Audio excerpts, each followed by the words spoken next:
Good morning, children. Today we are continuing exercise 9C.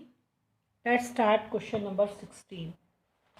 Saurav lends rupees 12,000 to Vikas for 4 years and 30,000 to Naresh for 6 years at the same rate of interest. Total interest he received from both in is rupees 2,400. Find the rate of interest.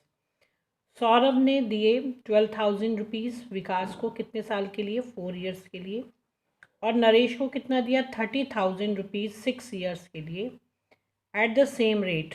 मतलब दोनों का rate क्या है, same है, given नहीं है, और interest दोनों को मिलाकर उसने कितना लिया 2,400।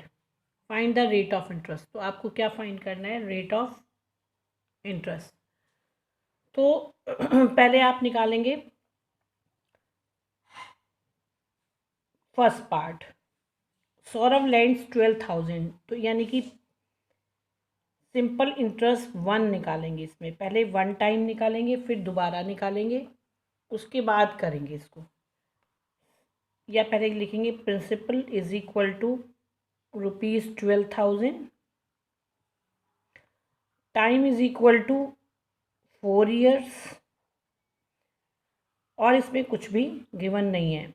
आर आपको नहीं दिया है, सिंपल इंटरेस्ट भी आपको नहीं दिया है।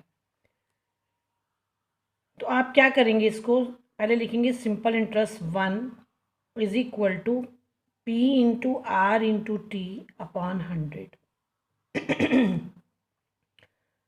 12,000 in the place of R we use R, T4 upon 100,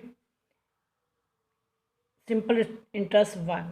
यानी कि ये दोनों को मिलाकर इंटरेस्ट दिया हुआ है, तो हम सिंपल इंटरेस्ट 1 और 2 निकाल कर उसको क्या करेंगे, ऐड करेंगे। 2 0 से 2 0 कट, 12 4 ज़ा 48, 0 का 0। तो सिंपल इंटरेस्ट 1 कितना आ गया बच्चों, 480 आर।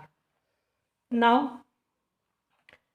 सिंपल इंटरेस्ट 2 में क्या होगा, second part, P is equal to कितने रुपीज़ दिए उसने नरेश को 30,000, कितने ईयर्स के लिए दिए, time is equal to 6 years. अब आप इसमें क्या निकालेंगे, again simple interest 2 is equal to P into R into T upon 100। P कितना है बच्चों 30,000, R not given, so we write R here, क्योंकि सेम रेट है हमारा। उन्होंने बोला find the rate of interest if the same rate of interest, time is equal to 6 years upon 100 SI2। 2 0 cut by 2 0, 6 3 ज़ा 18, 1800 R. Simple interest 2 is equal to कितना हो गया 1800 are. अब दोनों इंटरेस्ट को यदि मिलाएं तो वो किसके इक्वल है बच्चों, 24,100 के। तो आपने क्या लिखा, SI1 plus SI2 is equal to, और ये दोनों किसके इक्वल हैं, 480 आर प्लस 1800 आर, और यहाँ दोनों मिलाकर कितना है 2400। 480 एंड 1800 कितना होता है 2280 आर। अब आप ये देखिए, हम इसमें आर का वैल्यू निकाल सकते हैं। R is equal to 2400 divided by 2280, 0 cut by 0।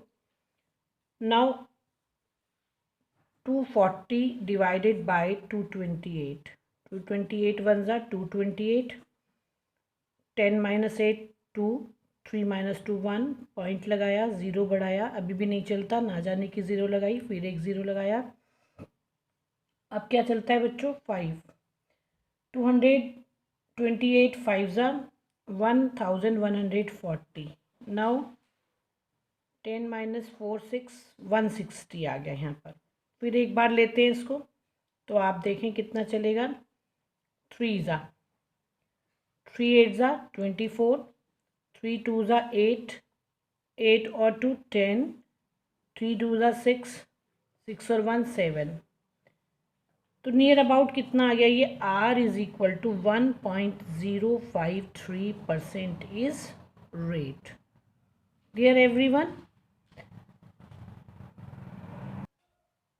Now question number 17. Find the simple interest on rupees 7,300 from 15 May 2000 to 8 October 2000 at 10% per annum. Find the simple interest, यानी कि simple interest इसमें क्या करना है, find करना है। P is equal to rupees 7,300, R is equal to 10% per annum, time find करेंगे। Time is equal to, आप देखेंगे, मई, जून, जुलाई, अगस्त, सितंबर, अक्टूबर। How many days? 15 मई से आपका स्टार्ट होता है तो 15 मई को इंक्लूड नहीं करेंगे। How many days in May? 31। 31 minus 15 is equal to 16 days. June, how many days in June? 30.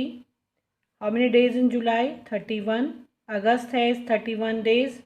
September 30 days and October 8th October तक, यानी कि 8 days in October. Now add them.